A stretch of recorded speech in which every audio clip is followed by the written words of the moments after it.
Thank you everyone for coming. My name is Ashley. I'm with Congressmember Karen Bass, and our first speaker is Mr. Tom Marino from Pennsylvania. Thank you. Thanks so much for being here, everyone. It's an exciting and important day. I'm here with my foster student and foster child for the day, but she's not a child anymore. She's in college. Her name is Lucky, but it's lucky for me that she's with me today because I'm learning quite a bit from her.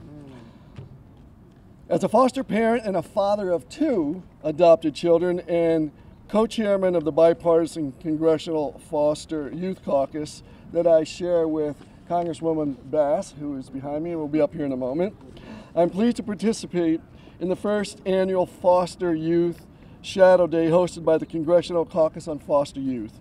We're all very pleased to welcome 40 foster youth to Capitol Hill as participants. This is the culmination of our efforts here in Congress this month to National Foster Care Month. The goal of this special month is to raise awareness. The key word there is awareness about the experiences and needs of more than 400,000 youth in the foster care system. It is also an opportunity to celebrate the thousands of dedicated foster families who care for these youth, as well as the social workers and service providers who support them.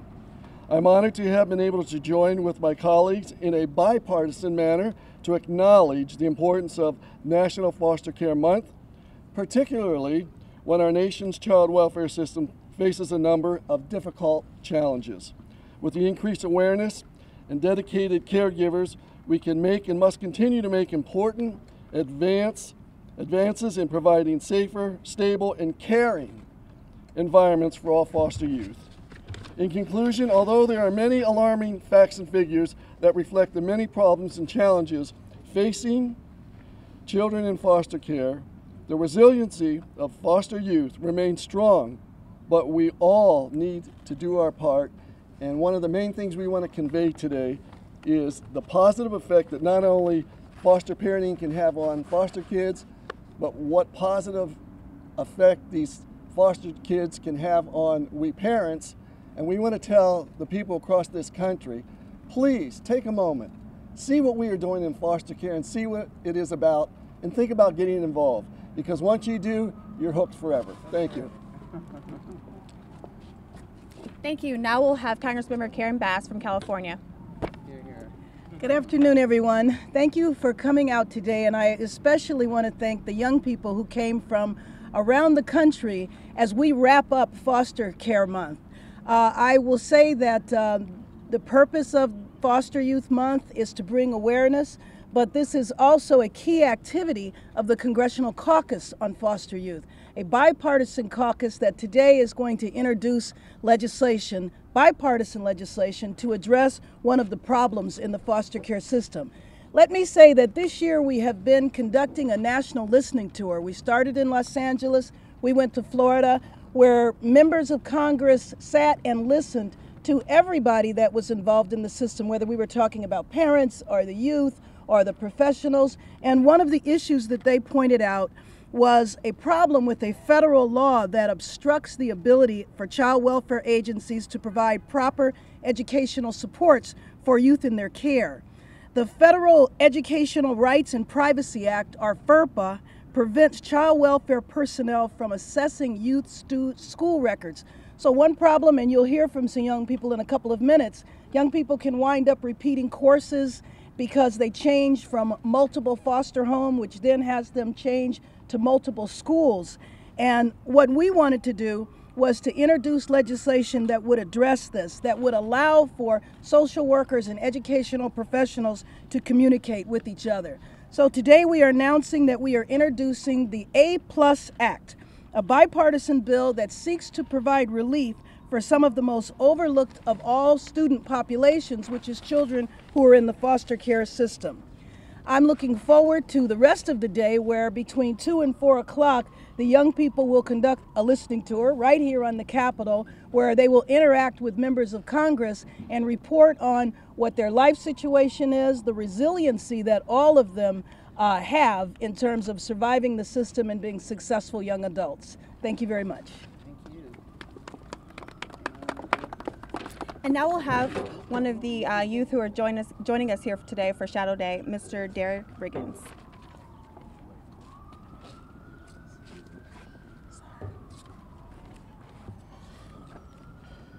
Justice Thurgood Marshall once said, "None of us got solely where we are by pulling ourselves up by our bootstraps.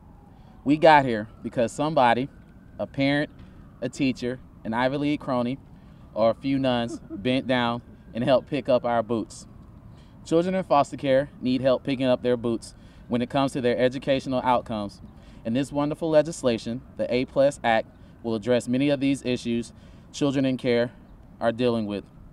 I stand before you today, a success story from the foster care system, because someone took the time to follow and make sure that my educational records were kept up to date, made sure I didn't miss school when I was moving from home to home in foster care.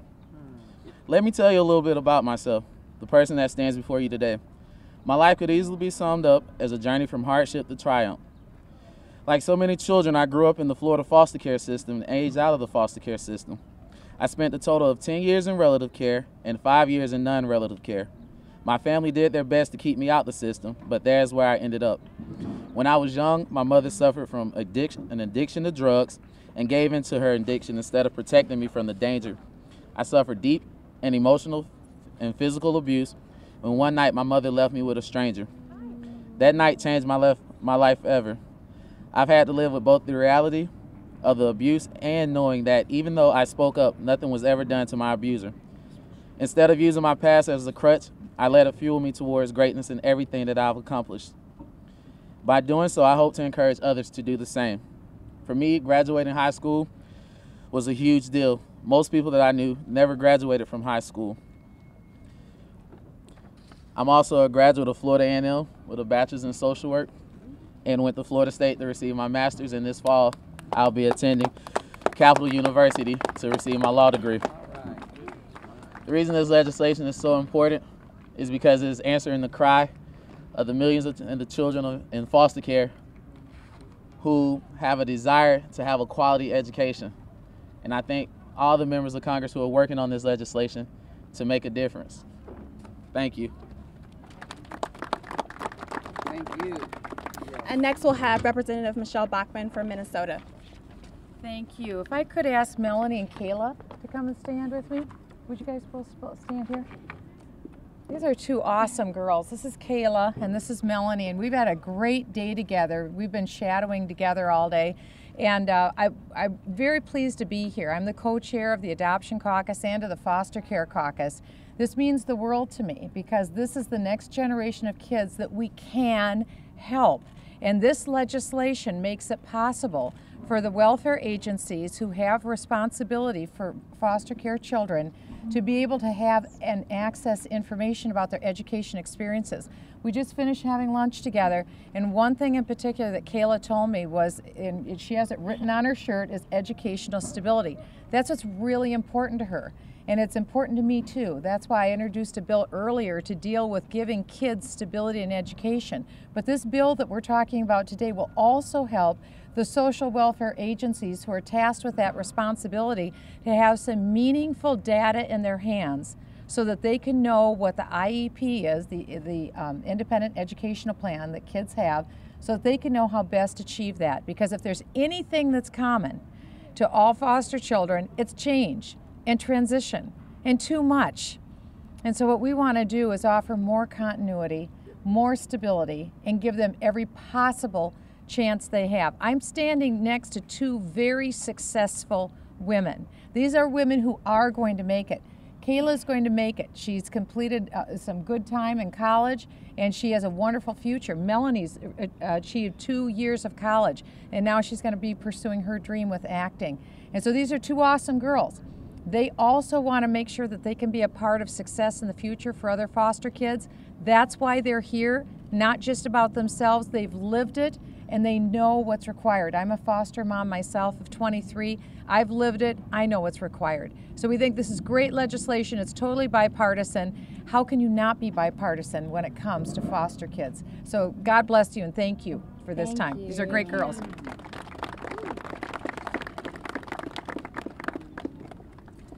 And next I'd like to bring up one of the other foster youth who are joining us today. Her name is Christina Miranda. Hi everybody. How we treat our most vulnerable is a true reflection of our morals and our values in society. It's unimaginable what the human spirit can endure. I've been doing advocacy work for 5 years and I love doing it, but I know that each time I come up here, I know that there's so much more work that needs to be done. I grew up in Pennsylvania, and I grew up in the foster care system. I aged out at 18. I lived in over 10 different foster homes, and I attended 10 different schools, 3 different elementary schools, 3 different middle schools, 3 different high schools, including 1 school program while I was in a shelter. I barely graduated from high school. I did graduate from high school. I went on to college, and I'm currently in grad school. But many of us don't.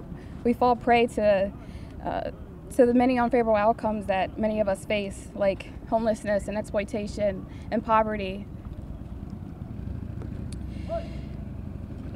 I was a foster youth, but I was also a caseworker, so I got to see both perspectives on how FERPA, the limitations of FERPA, how they affect youth and how they affected me.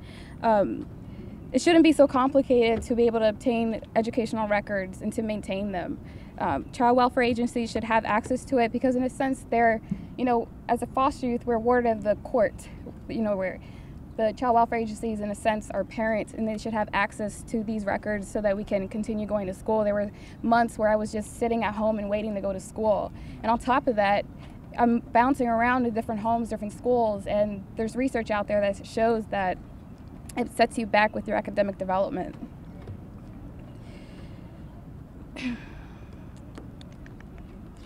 Another thing I would like to point out, always advocate for, is that we should try to keep the youth in their school of origin. I was never in my school of origin. It normalizes the trauma that the youth are going through.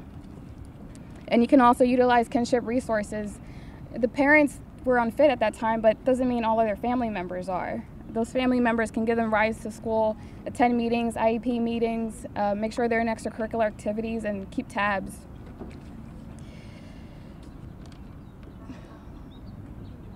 And then ultimately, I always advocate for permanency. It wasn't until I was an undergrad in college and I aged out 18 without a permanent connection.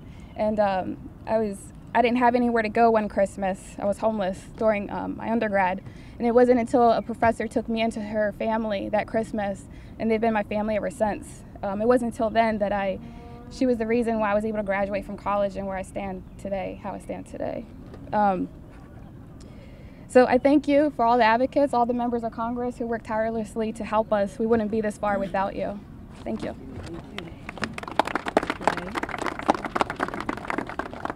And next we have Mr. Pete Stark from California. Mr. Stark?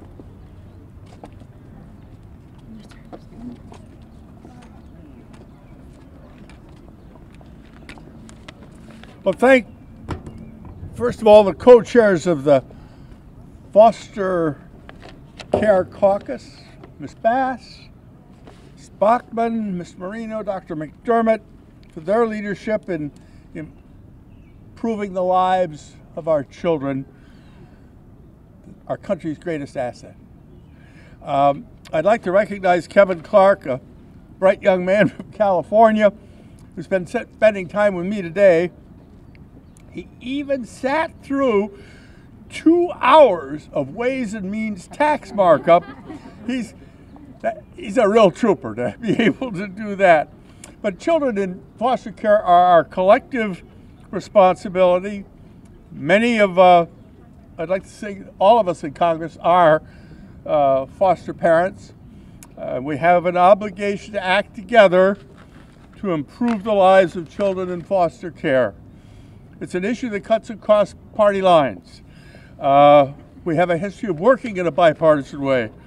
One of the very last pieces of legislation that Tom DeLay did before he left us here was to work with me on a bill that we wrote together to place youth in foster care across state lines.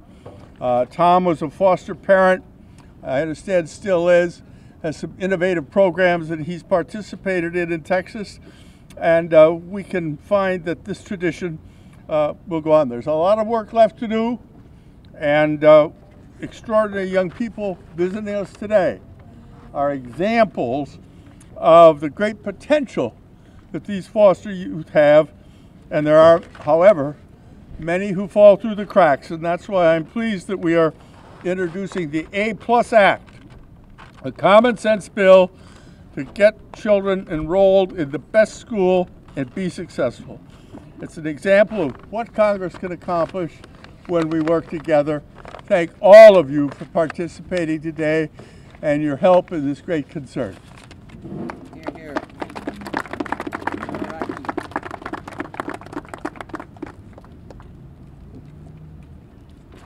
And now we have Ms. Sheila Jackson Lee of Texas. Thank you to the co-chairs of the Congressional Foster Care Caucus, Mr. Marino, my colleague on Judiciary, and my colleague on Foreign Affairs, Congresswoman Bass, for their dynamic leadership, and all of, look at this family. We've now a family. All the members of Congress now have extended family members. Is that all right? Can I get an applause from all of our children here? Let me just say that as I reflected on my life experience, I grew up with a grandmother who had foster children. And I only remember a loving house with grandchildren and then foster care. And I really keenly remember no distinction. And I stand here as an advocate for no distinction, that all children are part of this great and wonderful world deserving of wonderful dignity. And the 424,000 children who are aging out, and now 29,000 extra who are now aging out without a family connection, has to stop. And we also have to continue their education. And I am excited about being an original co-sponsor of the A+ legislation, and thank the co-chairs for their genius and their brilliance.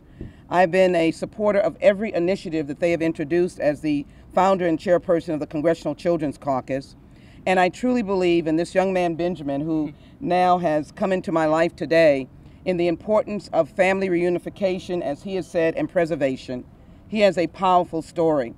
And so I look forward to working with all of the caucuses, and particularly this one, because in my earlier life, I co-chaired a committee with a former member of Congress for foster care, how should I say it, foster care parents, R&R, for keeping in the rap, if you will, keeping their spirits up, keeping them excited.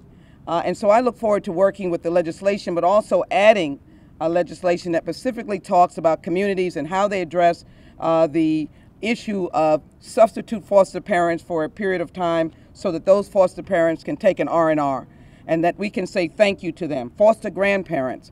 I think we have a way of making this system a loving system, and I'm so grateful for this caucus that has laid the marker out that all children are the same, deserving commitment, dedication, love, and certainly dignity, and to make sure that our foster parents and foster grandparents are respected and loved so that they can give love as well. Benjamin, can you just say a quick word?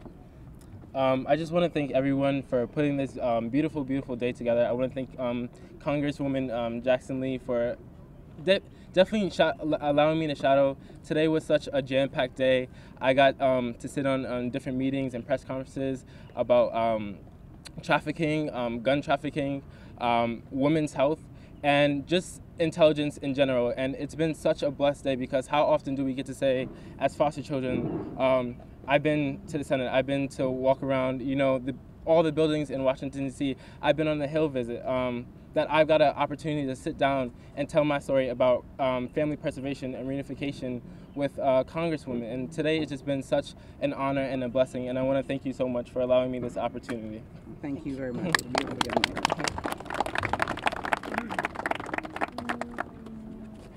And now we'll hear from Mr. Alan West from Florida.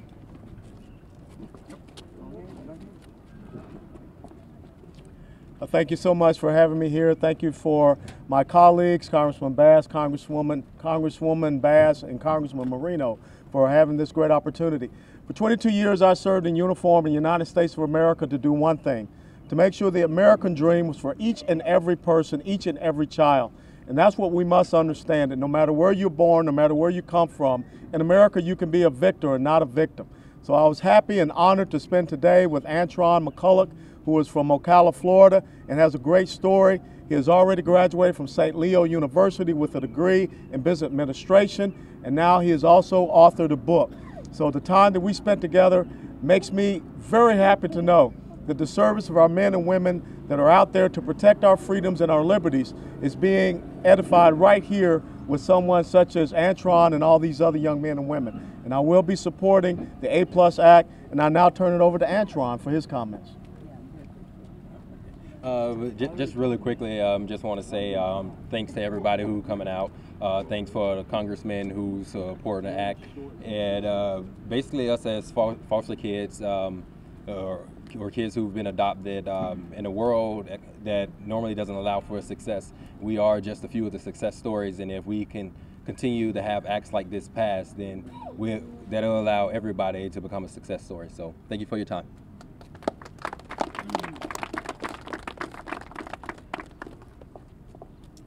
And now we'll hear from Mr. Joe Wilson from South Carolina.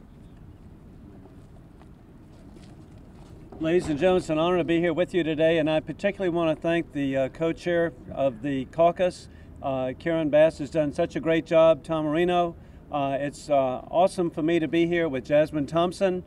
Jasmine has been going around with me today. It's just been a very positive experience. Tom and I also share another experience. We're adoptive parents, and it's so meaningful to see the working together of the foster care program, the adoptive programs. I'm just also grateful that Congresswoman Michelle Bachmann was here. I was going to brag about her to point out something. She and her husband Marcus, indeed, have been foster parents with 23 children. And I want to point out from my service in the State Senate, now in Congress, working with the foster care program, that foster parents should be truly recognized for their extraordinary service, the opportunities they provide young people, their love and compassion. It really is something that more people need to know about, and so I'm honored to be here. I'd love for Jasmine to say a word. She's been making me run from meeting to meeting, so it'll be a little bit brief. I just basically want to thank everybody for, believing in us and listening to our stories and knowing that, just because we came from such backgrounds that we are capable of doing what everyone else is. Thank you.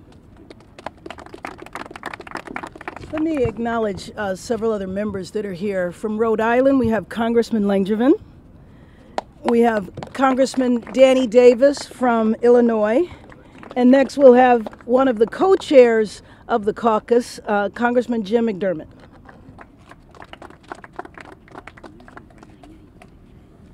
Thank you, Karen. It's really a pleasure to be here and stand with Timothy Bell. The reason is that the goal of foster care is to give kids some permanence, some sense of something they can count on. They come often from homes that are broken or disrupted by all kinds of violence. They're taken out of those homes and placed hither and thither around the city or the neighborhood. And the one thing that is basic to having them succeed is having a sense of permanence.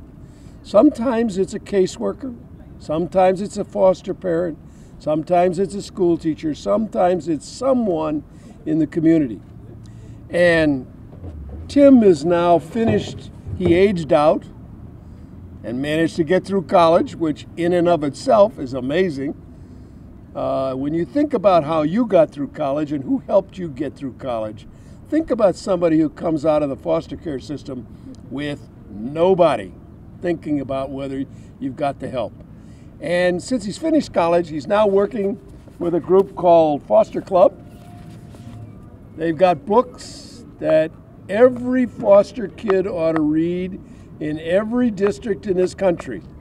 And all of you sitting here and listening to this ought to be pushing this at home in your state so kids get an understanding of what they're going through.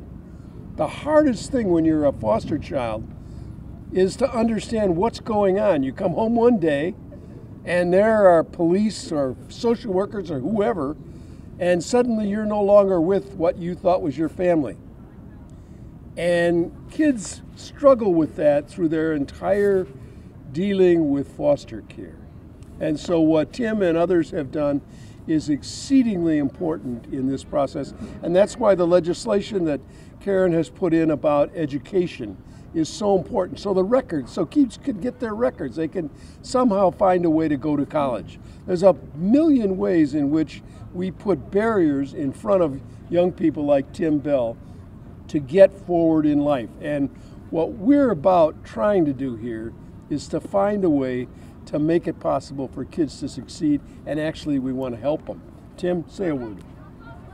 You can have your words. Thank you. Thank you, Congressman McDermott. Very kind words. I would just like to thank all of the representatives here. You are our legislative lions for us from the foster care system, and we really appreciate you. I can think of no better way than to cap off National Foster Care Month with what I feel is one of the most important things that we often neglect in the system, which is youth engagement. And I can think of no better way of capping off National Foster Care Month than having us shadow them, than engaging us in this process. And I just want to say I appreciate you having us here for Shadow Day, and I appreciate you capping off again National Foster Care Month with the A+ bill, which I think is going to be very helpful for many youth in foster care. Thank you.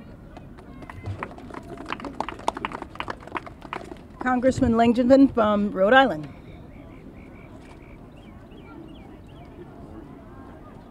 Karen, thank you very much, and I'm just so pleased to be here today. I want to thank all the members of the Foster Care Caucus for organizing this event and all the work that they're doing on foster care issues. And Dee, why don't you join me over here at the podium too? I'm joined by Dee St. Frank from Rhode Island, and she's been very helpful to me in a number of ways as we advocate for foster care legislation. I come to this from two perspectives. First, my mom and dad took in foster children over a number of years, over a dozen children throughout the years into our home, and I had the opportunity, my brothers, my sister and I, really to see the challenges that kids who come into the foster care system, and yet knowing and seeing with the right help and support that they can go on to live very productive and normal lives. The second perspective I come here to support this event is from the perspective of a personal one, and that I've learned in my life that no one gets through life without challenges, without difficulties. We all have those challenges in our lives, no matter what they are, in different forms of one form or another. And we also learn that every one of us is capable of overcoming those challenges. I had my own when I was a 16-year-old police cadet who was accidentally paralyzed in an accident. And though life is challenging and difficult, I went on to do other things with my life other than law enforcement. I also learned in life that no one gets through life without a little help and support along the way. That's why this foster care system is so important, and all that we do together to make sure that our kids in foster care have their chance to succeed. So it's important, as we're considering the legislation, A+ legislation and others, that we redouble our efforts to make sure that we have the right resources in the right place to help these kids. One of the pieces of legislation that I advocated for, and what Dee's was very helpful on, is legislation to protect kids that are in the foster care system from identity theft. We found that too often kids in foster care are disproportionately victims of identity theft. Their financial information, personal information passes through so many hands, and it's easy to understand why their identity could easily be stolen. Sometimes it's by a family member, or sometimes it's by someone that they have come in contact with. And what happened is, up until this legislation that I introduced had just passed, was that the kids would age out of the foster care system, and they're left on their own. Their credits are ruined, their identity has been stolen, and where do they go for help? Now, this legislation that we got passed, it was incorporated as part of an amendment in a larger piece of child welfare legislation. It makes sure that when kids are in foster care, starting at age 16 and thereafter, before they age out of the system, the state has to do a credit check on the kids every year from 16 on. If there's a problem, they have to fix it and make sure that their credit is intact when they age out. So Dee was very helpful in that legislation. I just want to introduce Dee St. Frank and thank her for her advocacy and all the work that she's doing in foster care issues. Dee. Hello everybody, I just want to say thank you for everybody for being here. One of the issues that I really do a lot of work on is educational stability, because I believe with a proper education we can really take these youth very far, because the statistics around education for kids in foster care, they're not really good. And I try to live by you know, the quote, like, I don't want to be another statistic. So I try my best to advocate and try to make changes around educational stability, and something like the A+ bill is move in the right direction. So I want to thank you guys for really trying to help the kids in foster care to make them more prepared and successful into adulthood. So, thank you. Thanks, Dee. Thank you. Thanks, Karen. Absolutely. Now we'll hear from Congressman Danny Davis from Illinois. Thank you very much, and I am just so delighted to be associated with this group that we know as being the Foster Care Caucus. And I want to commend Representative Marino and Bass for the tremendous leadership that they have provided.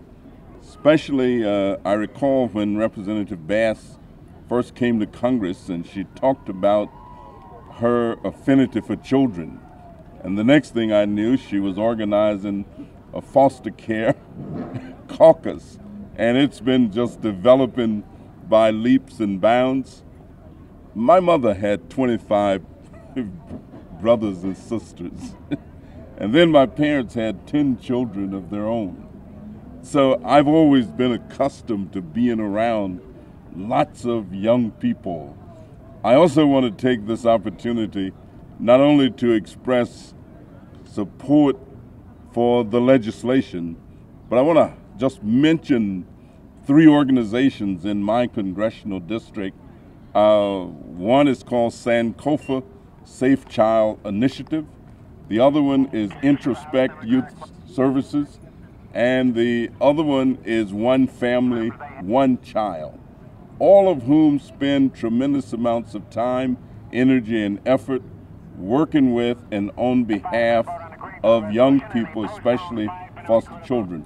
So I'd like to ask Carmen Chapman, who's been with me all morning, if she would have a word to say. I just want to say that I'm thankful for being here, and I'm pretty sure the other foster youth are thankful for being here today. And it was a great experience to be here and to shadow him and to see the things that he do from a day-to-day basis. So we're just here to support foster care youth, and hopefully that, you know, we can get some progression in the foster care system and actually help the children and help ourselves have a better future being in the system. So Right thank you. Thank you. Thank you, and I think our timing was good since votes are now being called. But I did want to bring up our final speaker for the day, Mary Cagle from the Children's Legal Services, who was absolutely key in Florida to us even having the idea to do this legislation, and she's also an expert in the area. So we will bring up Mary, and then if anyone has questions, we can direct the questions to our expert. Come on up. Thanks a lot. Thank you very much. Good afternoon, everybody. I really stand here representing the child welfare agencies from across the country, really, but I bring you greetings from Florida. The A+ Act represents everything that's good in government. It's simple, bipartisan legislation that will affect change and solve a real problem. And 2 months ago, Representative Bass and other members sat in Florida at his house, which is one of our foster care agencies, and they had a candid discussion with us. And they wanted to hear about real problems and what they could do to solve them.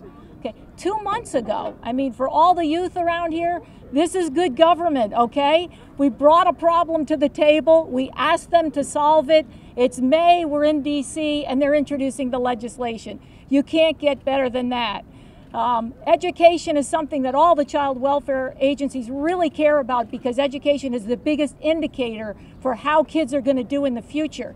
We have to be able to share information with schools. Right now, it's a problem. This legislation will solve it very simply. It makes the child welfare agencies another exception in FERPA. that simple, and it will change lives. This legislation will change the landscape across the country. So when it passes, you know, we will really be celebrating what we'll be able to do with the lives of kids. So thank you for the opportunity.